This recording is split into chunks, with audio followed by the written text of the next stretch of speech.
സങ്കീർത്തനങ്ങൾ അധ്യായം 73. ദുഷ്ടന്റെ ഐശ്വര്യം. ദൈവം ഇസ്രായേലിന് നല്ലവനാണ്, നിർമ്മലമായ ഹൃദയമുള്ളവർക്ക് തന്നെ.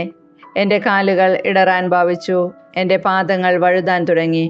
ദുഷ്ടന്റെ ഐശ്വര്യം കണ്ടിട്ട് അഹങ്കാരികളോട് എനിക്ക് അസൂയ തോന്നി. അവർക്ക് തീവ്രവേദനകളില്ല, അവരുടെ ശരീരം തടിച്ചു കൊഴുത്തിരിക്കുന്നു. അവർക്ക് മറ്റുള്ളവരെ പോലെ കഷ്ടതകളില്ല, മറ്റുള്ളവരെ പോലെ അവർ പീഡിതരുമല്ല.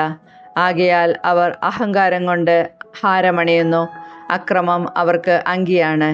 മേധസ്സുമുറ്റിയ അവർ അഹന്തയോടെ വീക്ഷിക്കുന്നു, അവരുടെ ഹൃദയത്തിൽ ഭോഷത്വം കവിഞ്ഞൊഴുകുന്നു. അവർ പരിഹസിക്കുകയും ദുഷ്ടതയോടെ സംസാരിക്കുകയും ചെയ്യുന്നു. പീഡിപ്പിക്കുമെന്ന് അവർ ഗർവോടെ ഭീഷണിപ്പെടുത്തുന്നു. അവരുടെ അധരങ്ങൾ ആകാശത്തിനെതിരെ തിരിയുന്നു, അവരുടെ നാവ് ഭൂമിയിൽ ദൂഷണം പരത്തുന്നു. അതുകൊണ്ട് ജനം അവരെ നോക്കി പ്രശംസിക്കുന്നു, അവരിൽ കുറ്റം കാണുന്നില്ല. ദൈവത്തിന് എങ്ങനെ അറിയാൻ കഴിയും? അത്യുന്നതന് അറിവുണ്ടോ എന്ന് അവർ ചോദിക്കുന്നു. ഇതാ, ഇവരാണ് ദുഷ്ടർ. അവർ സ്വസ്ഥത അനുഭവിക്കുന്നു, അവരുടെ സമ്പത്ത് വർദ്ധിക്കുന്നു. ഞാൻ എൻ്റെ ഹൃദയത്തെ നിർമ്മലമായി സൂക്ഷിച്ചതും എൻ്റെ കൈകളെ നിഷ്കളങ്കതയിൽ കഴുകിയതും വ്യർത്ഥമായി. ഞാനിതാ ഇടവിടാതെ പീഡിപ്പിക്കപ്പെടുന്നു, എല്ലാ പ്രഭാതത്തിലും ദണ്ഡനമേൽക്കുന്നു.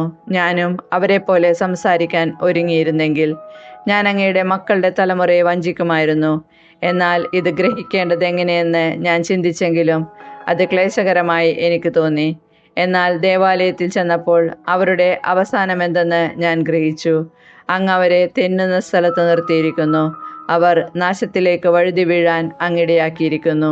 അവർ എത്ര വേഗം നശിച്ചുപോയി! ഭീകരതകളാൽ അവർ നിശേഷം തൂത്തെറിയപ്പെട്ടു. ഉണരുമ്പോൾ മായുന്ന സ്വപ്നം പോലെയാണവർ. അങ്ങ് ഉണർന്ന് അവരെ കുടഞ്ഞെറിയുന്നു.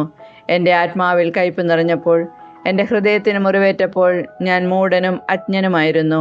അങ്ങയുടെ മുൻപിൽ ഞാനൊരു മൃഗത്തെ പോലെയായിരുന്നു. എന്നിട്ടും ഞാൻ നിരന്തരം അങ്ങയോട് കൂടെയാണ്. അവിടുന്ന് എൻ്റെ വലതു കൈ ഗ്രഹിച്ചിരിക്കുന്നു, ഉപദേശം തന്ന് അങ്ങനെ നയിക്കുന്നു. പിന്നീട് അവിടുന്ന് എന്നെ മഹത്വത്തിലേക്ക് സ്വീകരിക്കും. സ്വർഗത്തിലല്ലാതെ ആരാണ് എനിക്കുള്ളത്? ഭൂമിയിലും അങ്ങയെയല്ലാതെ ഞാൻ ആരെയും ആഗ്രഹിക്കുന്നില്ല. എൻ്റെ ശരീരവും മനസ്സും ക്ഷീണിച്ചു പോയേക്കാം, എന്നാൽ ദൈവമാണ് എൻ്റെ ബലം. അവിടുന്നാണ് എന്നേക്കുമുള്ള എൻ്റെ ഓഹരി. എന്തെന്നാൽ അങ്ങിൽ നിന്ന് അകന്നു നിൽക്കുന്നവർ നശിച്ചു പോകും, അങ്ങയോട് കാപട്യം കാണിക്കുന്നവരെ അങ്ങ് സംഹരിക്കും. എന്നാൽ ദൈവത്തോട് ചേർന്ന് നിൽക്കുന്നതാണ് എൻ്റെ ആനന്ദം. ദൈവമായ കർത്താവിനെ ഞാൻ അഭയം പ്രാപിച്ചിരിക്കുന്നു, അവിടുത്തെ പ്രവൃത്തികളെ ഞാൻ പ്രഘോഷിക്കും.